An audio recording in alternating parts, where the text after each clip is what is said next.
Good morning, TASW family and friends. Happy Wednesday. It's another Motivation Wednesday. Now, I always love to use nature themes as my background. So I have a nice mountain here as my background. We're going to get to some moving and grooving, and then I will get to our Motivational Wednesday for today. Okay?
Oh my God, let's finish with that, shall we? All right, then. Good job. Good. Let's take a nice deep breath in and out. Another nice deep breath in and out. Good. It is a Motivational Wednesday. And today I'm sharing a couple videos from Leslie Odom Jr. He is an actor, a singer, a writer. He originated Aaron Burr on Broadway, originated Aaron Burr and Hamilton on Broadway. And he just wrote a new book called Failing Up, How to Take Risks, Aim Higher, and Never Stop Learning. So I love these interviews. One of the more recent one is from a couple years ago, but I always find interviews that I know motivate me and inspire me, and I hope they inspire you of lessons you can learn and incorporate for yourself. Right? One of our acting drills is self-empowerment. Let's take a look at these two videos from interview videos from Leslie Odom Jr. And I will see you on the other side. From the American Revolution of the 18th century to the Civil Rights Movement of the 20th, the acting career of Leslie Odom Jr. has followed quite an arc. Tracy Smith has a Sunday profile.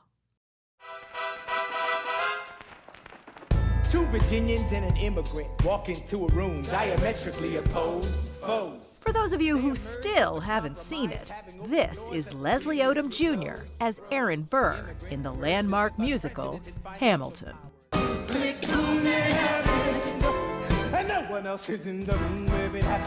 Talk about a tough act to follow. If you found somebody new There's nothing I can't do but ask you to. But now he just might have found a way to top himself. Do me the service, break my fall. In the film One Night in Miami, Odom plays the legendary artist Sam Cooke, in this scene opposite his real-life wife, Nicolette Robinson.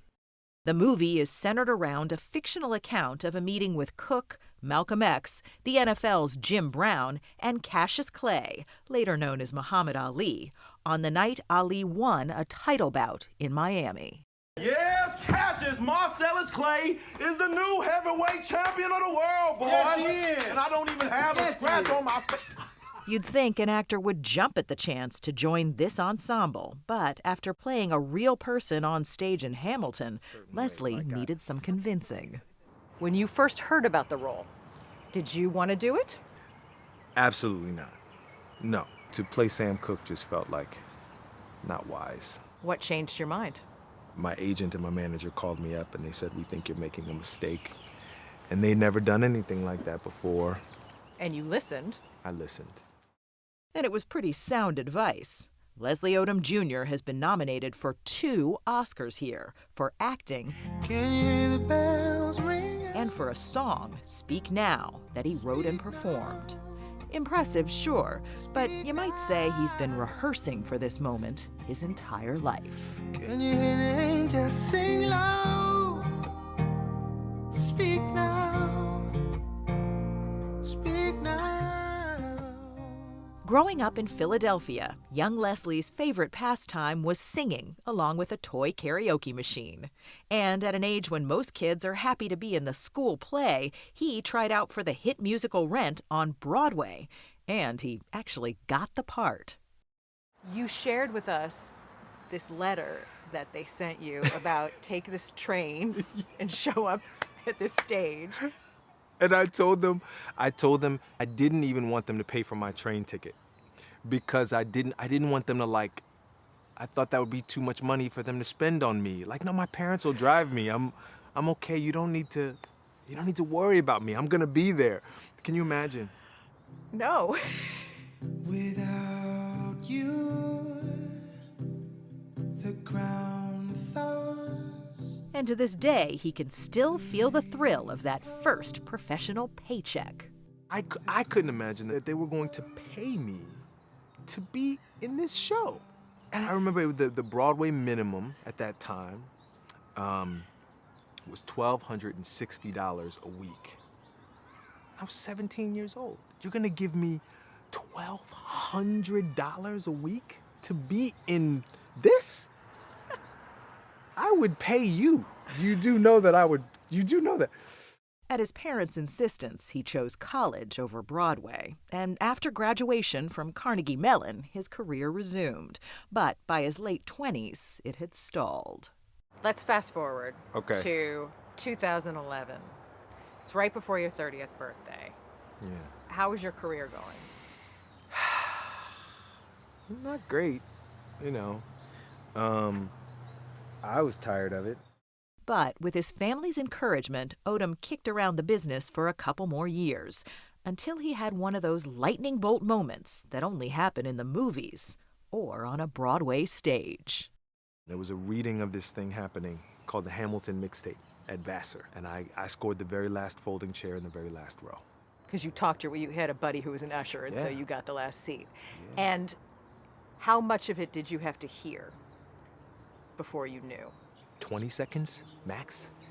20 seconds? Do you remember what that 20 seconds was? How does a bastard, orphan, son of a whore and a Scotsman, dropped in the middle of a forgotten spot in the Caribbean? What am I hearing? What? Of course, back then, he had no way of knowing whether Hamilton would be a monster Broadway hit or whether the whole idea was too out there. So I didn't know if Hamilton would fall into that category, if people would actually dig it, you know? But you didn't care. I didn't care. You just had to do it. I had to. How does a bastard orphan, son of a whore and a Scotsman, dropped in the middle of a forgotten spot in the Caribbean by Providence and poverty. Part of the beauty of Hamilton is that it means different things to different people.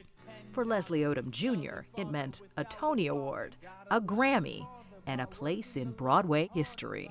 It's social currency now, how early you saw Hamilton. Not That just is that very you true. saw it. No, but were you one of the first? Yeah. Right. Did you see it? Did you see it early in previews at the Public Theater? Did you see it on Broadway? Because that really correlates to how much you paid for your ticket. That's very true. This is a family neighborhood, right? It is a very family neighborhood. My wife grew up in this neighborhood, and we're happy to continue that tradition too. He now lives in the suburbs of Los Angeles with his wife, a young daughter, and a son due any minute now. And that means that the in-laws are close by for childcare help? In-laws are very close by and very helpful. Yeah. That means more time to write and record music and work on his next move. You know, leaving Hamilton, people were asking me, what do you do next? What do you want to do? You know, people were saying, what's your dream role? The truth was, I just played it. Yeah, so then what do you do? You know? But I said, well, I knew I wanted to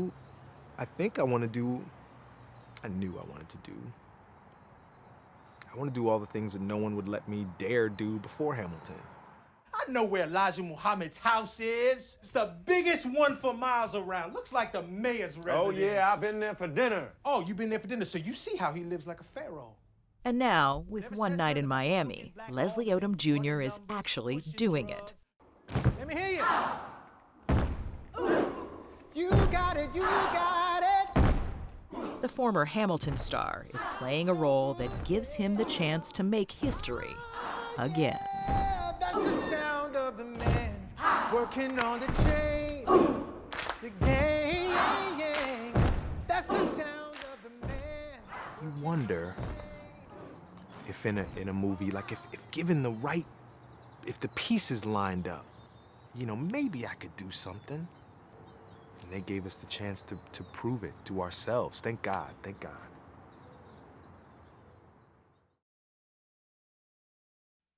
I wanna be in the room where it happens, the room where it happens. Leslie Odom Jr. shot to fame in the hit musical Hamilton. He won a Tony Award and Grammy Award for playing the original Aaron Burr. Odom's also appeared on screen in Smash and House of Lies and in the movie Murder on the Orient Express. Been very busy. Odom's new book is Failing Up: How to Take Risks, Aim Higher, and Never Stop Learning. He shares personal stories and life lessons to help you follow your dreams. He writes this: the path to moments of greatness in your life will be paved in part with your spectacular failures. Leslie Odom Jr., we welcome you back to the table. Oh, thank you so much. Yeah, failure isn't something most people want to talk about or even think about, and we certainly dread it. We don't want it to happen. But you write in your book, everything changed when you gave yourself permission to fail. Sounds like you're encouraging failure. Yeah, I mean, I feel like so much of my adulthood has been about holding two truths at the same time and being really comfortable with that. So there's a whole lot of focus on the tremendous success that me and my castmates have had because of the embrace of the show. But the truth is, there's a whole lot of roots under that tree. Sure. You know, there's a whole lot of hard work and failure along the way. So I wanted to point to that because that's what got us there. Your best lesson you learned from failure is what? The best lesson that I learned from failure is that, you know, that's really where the learning happens. Jay-Z has this quote, you know, that he's found it really hard to learn from success. Yeah, so true. You know, you learn from the failure. It's a conversation you end up having with your kids. It's like, it's not if you fall down, it's the getting up. Absolutely. You know, it's the getting up. A lot of people say that one teacher can change a kid's life. Yeah. And in your case, it was a 5th grade social studies teacher. Yeah, I feel like Mrs. Turner, say her name. Mrs. Turner. Yeah. Mrs. Frances Turner. She changed my life, and the thing about a great teacher, a great mentor, I bet a lot of you guys feel the same way. It's like you can be radicalized by a great teacher. I mean, you know, they can turn you into a teacher. Yeah. They turn you into a mentor because you want to pass on those lessons that they gave you, and you want to. You were a troublemaker, huh? I was a handful for Mrs. Turner, believe me. What was the best lesson she gave you? Well, she kind of reframed my idea of who I was. You know, Mrs. Turner was the first one that encouraged me to write. I in a way, dedicate this book to her, to all my teachers, because there was a mentorship and a sewing that I was doing in the community, you know, with college kids and high school kids and stuff that she got started, you know, for me. Yeah, you write that it took you a year to get over Hamilton. Did you have Hamilton withdrawal? Is that what we could call it? It was like a Hamilton hangover, for sure. You know, because that was a trip. You know, it was like, you know, we went in one way and you come out on the other side, and people know your name and they're stopping you in the airport and stuff like that. Leslie, I got goosebumps, so listening to your voice again. Every time I hear the music, it gives me a thing. And you said you knew within 8 seconds and 20 bars it was going to be a hit. What is the 8 seconds and 20 bars that you heard? How does a bastard, orphan, son of a whore and a Scotsman I mean, it was just, it was so fresh and confident and brilliant. You know, I mean, I said, you know, like so many people, if I hate the rest of this show, that opening number alone, it's just, you know, so good. But he does sustain that excellence for 3 hours. It's extraordinary. But you almost quit acting. You almost walked away. But it was a mentor and eventually your father-in-law. Father-in-law, I like that part. Who said to you, "I want to see you try first." I want to see you try before you quit, and you're thinking, haven't I been trying? Right, yeah. But he said to me, you know, I was sitting on my couch, I was, you know, very depressed and sad, you know, about the way things were going, the roller coaster that up and down. And he said to me, so when he said, you know, I want to see you try first before you quit, I said, what do you think I've been doing? He said, well, when the phone rings, I think you show up and you're prepared and you do a great job. You're an affable guy and you do great. The phone didn't ring today. What did you do for yourself? Did you read anything? Did you write anything? Did you call anyone? Did you send an email? All you can do is go, I know. It changed my life. You know, he pointed to, you know, half of my business, if not more, you know, as a freelance artist, as a freelance business person, you know, that I was ignoring, and it changed my life, got me off my couch. One of the lessons you share is from rehearsing for the Broadway run of Hamilton. You write, quote, "You have to be both a harsh critic and strong advocate for yourself." Yeah. That's a hard one to balance. Yeah, you can't, you know, you need both things though. It's all about balance. You have to, you can't sit around reading your press clippings all day, no matter how, you know, good they are, or how, you know. Because they're yesterday's news. Yeah, you know, you have to believe in yourself, and you have to also look at the things you need to change and change them. You also write, when you were waiting for the Tony nominations, you and your wife Nicolette went out to breakfast. You ordered waffles and pancakes at a diner, your favorite diner. What is the name of that diner? Giorgio's. I want to go there. Giorgio's. It's on 53rd and 9th. The way you wrote about the pancakes and waffles, I'm thinking, I want to go. Yeah, we said if we, you know, after these pancakes, if there are no Tony nominations, we will still be all right. Yeah, because I'm going. Yeah. Well, Leslie Congrats. Odom Jr., what a pleasure to have you here. Thank you so much. Congrats on the book. And Failing Up is on sale now. Oh gosh, I love that. I love that. And I love what he said about failure. And that's, you know, one of the interviews about his new book, Failing Up, How to Take This, Aim Higher, and Never Stop Learning. And I really want you guys to hear that, you know, making mistakes and not getting it right, this is part of the journey. This is part of our journey as actors. And what can we learn from that? That's the important thing. What do we learn when we feel we haven't done quite what we want? It doesn't mean we are a failure, right? Because, and I really hope that, you know, you got something from those interviews of how Leslie keeps on going. So again, share in the chat what inspired you, what motivated you. Share that in the chat. Send me an email to dejclass@gmail.com or text me at 323-354-2478 or leave a message. I really want to know what's inspiring you when we do these Motivational Wednesdays. All right, guys, we are going to end it, but we will begin it with a little bit more moving and grooving of See It Tomorrow in person, and I'll have a new YouTube class on Friday. I love you guys. I miss you guys. Remember how awesome you all truly are. You're bringing something they can't bring and singing something they can't sing. I know it's lonely when you're saying something they ain't heard. Don't wanna share a mumbling word, but just follow me and we will learn that you can only be who you are. This is who I am, this is my radio. This is who I am, this is my video. This is who I am, I can pretend 'cause I know you can only be who you are. This is who I am, this is my radio. This is who I am, this is my video. Wherever you are, real magic, you can only be who you are. Short days turn to long nights. I don't take breaks, I don't buy the hype. We done made a way, but no time to waste. There's no way to line, stay patient, wager. Bet on little buddy, betting safer. Melancholy, cool, calm behavior. Before the thunder rain storm the pavement, I grew some wings that we could fly away with. Do the things that you cannot explain and find a way to get us out of maze. What we made of, on the cusp of doing something greater. Unafraid, been over all the underestimation. Don't get mad at your imagination. Alright, It's real guys, magic, can you ain't you gotta guys? face it. You can I love only that be who you take care of yourselves. Have a beautiful day.